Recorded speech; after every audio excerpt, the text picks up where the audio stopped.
வணக்கம். இன்று நடந்து முடிந்த 12th ஸ்டாண்டர்ட் ஹிஸ்டரி சப்ஜெக்ட் கொஸ்டினுக்கு ஆன்சர் கீ பார்க்க போகிறோம். முதலாவது கொஸ்டின், இந்தியன் அண்ட்ரஸ் என்ற புத்தகத்தின் ஆசிரியர். விடை இ. Valentine Chirol. 2. தமிழ்நாட்டில் டேஸ் தலைமையில் உப்பு சத்தியாகிரக யாத்திரை வேதாரண்யம் நோக்கி நடந்தது. விடை இ. ராஜாஜி. 3. இந்திய கல்வி குறித்த குறிப்புகளை எழுதியவர் இ. மெக்காலே. 4. கொடுக்கப்பட்ட கூற்றும் காரணமும் சரி, காரணம் கூற்றை விளக்குகிறது. 5. 64 நாட்கள் உண்ணாவிரதத்துக்கு பிறகு சிறையில் உயிரிழந்தவர் ஆ. ஜதீந்திரநாத் தாஸ். 6.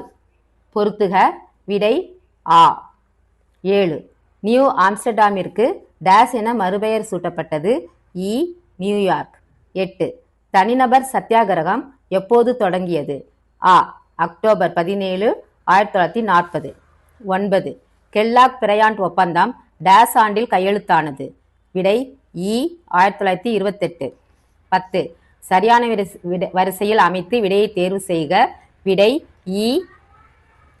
11. காங்கிரஸ் ஆட்சி முடிவுக்கு வந்த நாளினை முஸ்லிம் லீக் மீட்பு நாளாக கொண்டாடிய நாள்? விடை இ. 22 டிசம்பர் 1939. 12. கீழ்கண்டவற்றில் எது சமயத்தை இரண்டாம் நிலைக்கு தள்ளியது? விடை ஆ. மறுமலர்ச்சி. 13. இந்திய அரசியல் அமைப்பில் முதலாவது திருத்தம் எப்போது மேற்கொள்ளப்பட்டது? ஆ. 1951. 14. கூற்று காரணம்? விடை ஆ. கூற்று மற்றும் காரணம் சரி, காரணம் கூற்றை விளக்குகிறது. 15. காந்தியடிகள் தென்னாப்பிரிக்காவிலிருந்து எந்த ஆண்டு இந்தியா திரும்பினார்? விடை ஆ. 1915. 16. ஜெர்மன் தேசத்திற்கு தொடர் சொற்பொழிவுகளை வழங்கியவர் டேஷ் ஆவார்? விடை ஆ. ஜே.ஜி. ஃபிக்ட். 17. பனிப்போர் என்னும் சொல்லை உருவாக்கியவர்? விடை இ. George Orwell. 18.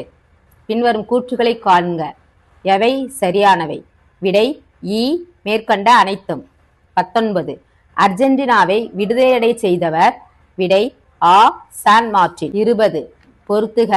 விடை இ.